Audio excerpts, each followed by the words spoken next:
Sekarang kita ke informasi lainnya, akibat penyerangan yang terjadi di Polda Sumatera Utara, Polres Kota Palopo juga memperketat pengamanan akses masuk ke markas komando. Setiap pengunjung yang akan masuk akan diperiksa setiap barang bawaannya.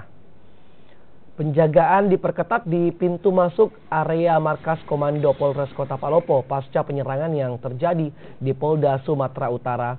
Sejumlah petugas bersenjata lengkap disiagakan untuk memeriksa setiap pengunjung baik yang menggunakan roda 4 maupun roda 2 yang akan memasuki area Mako Polres.